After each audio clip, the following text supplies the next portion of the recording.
Jos näyttö ei näytä tältä, paina talon kuvaa ratista.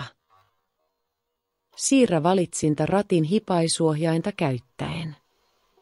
Valitse asetukset painamalla hipaisuohjainta. Selaa valikosta lämmitys. Valitse asetukset. Aseta tähän haluttu lähtöaika.